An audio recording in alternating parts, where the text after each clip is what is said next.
Impact FM, l'inforégion avec Olivier Tomezzoli. Les numéros des listes pour les élections communales ont été tirés au sort hier. On vous en dévoile quelques-uns dans un instant. Et élection toujours au niveau provincial. Cette fois, Écolo compte bien peser sur l'avenir des provinces avec une liste emmenée par Julie Chanson dans le district de Verviers. Du foot et de la moto au menu du beau week-end sportif qui se profile. Vendredi 20 septembre, le développement des titres de l'info de l'arrondissement. En présentation, Olivier Tomezzoli. Bonjour à tous. Élection communale du 13 octobre prochain. Les listes définitives sont arrêtées. Plus de changements possibles en vue du scrutin. Encore faut-il qu'elles soient officiellement dévoilées, ce qui n'était pas encore le cas ce matin sur les sites officiels. On suppose que tout sera accessible au public et donc aux citoyens dans les prochaines heures. Et hier, on a en tout cas déterminé les numéros des listes, sachant que les numéros 1 à 8 sont réservés pour les listes nationales des partis donc. Et on peut déjà vous annoncer en primeur que pour Malmedy par exemple, le tirage au sort a attribué le numéro 9 à la liste alternative. Le 10 pour ECM, Ensemble Changeons Malmedy, et le numéro 11 pour Progrès. Chez les voisins de Stavelot, la liste citoyen a hérité, elle, du numéro 9. Ce sera le numéro 10 pour la liste du bourgmestre.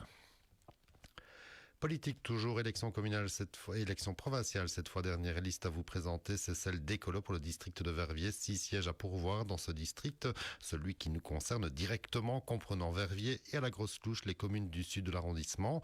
Pour mener cette liste Écolo, Julie Chanson, la Teutoise, ancienne députée fédérale, qui est évidemment consciente que l'avenir des provinces est en jeu pour cette élection. La province de Liège est dirigée par le même tandem depuis 1981 et donc, à notre sens, il est peut-être temps, aujourd'hui en 2024, de donner les clés de la maison finalement à une autre famille.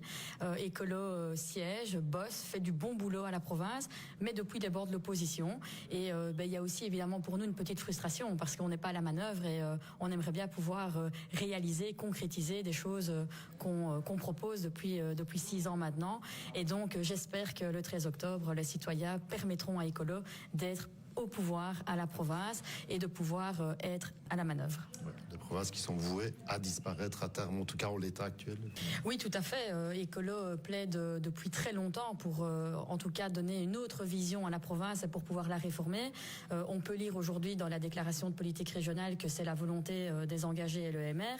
Alors sans doute qu'on n'aura pas la même vision des choses, qu'on n'aura pas les mêmes moyens, mais en tout cas, on constate qu'aujourd'hui, d'autres partis ont également la même volonté que celle d'Écolo, à savoir donner un futur différent à celui qu'on connaît à notre province.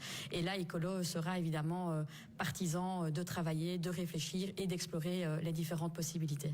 L'avenir des provinces qui se jouera chez nous aussi. Donc, et pour Écolo, les grandes compétences comme l'enseignement ou encore les zones de secours devront rester au centre des attentions. Sans doute que justement ce glissement de compétences sera une absolue nécessité dans une nouvelle vision provinciale avec une réforme vraiment institutionnel finalement. On peut imaginer que l'enseignement provincial retourne au niveau de pouvoir qui est le plus compétent, à savoir la Fédération Wallonie-Bruxelles. Les zones de secours, c'est plus compliqué parce que là, on est vraiment sur quelque chose qui est transversal. On est sur le territoire communal, provincial, régional et fédéral. Mais par contre, sans doute qu'il y a quand même une poursuite de la réforme des zones de secours à effectuer. Elle a été entamée il y a quelques années maintenant. Il faudrait sans doute la terminer aujourd'hui. En football, on joue ce week-end, 8e journée de championnat déjà en première provinciale. Malmundaria accueille le Croatien Wandre pendant que Ster défiera Momal. Ce sont 2 rencontres dimanche à 15h. En de ces déplacements pour offrir à Lambermont-Rochin et pour Stavelot à Weivert. Là aussi, on joue dimanche après-midi.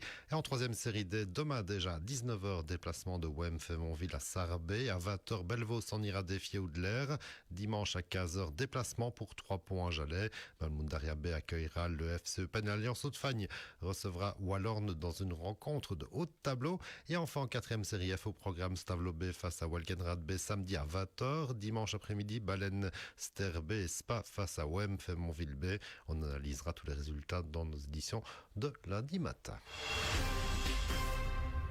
Et enfin, les 2 roues seront à l'honneur ce week-end sur le plus beau circuit du monde avec tout d'abord les 6 heures moto dimanche de 11h55 à 17h55 avec pas moins de 72 équipages au départ dans les différentes catégories. Cela fera du monde en piste pendant ces 6 heures. Une organisation de DG Sport qu'on ne présente plus, qui a aussi le bon goût de réorganiser la traditionnelle parade dans le centre de Spal le samedi entre 18 et 20h pour déjà du spectacle à vitesse réduite pour approcher les motos et les pilotes.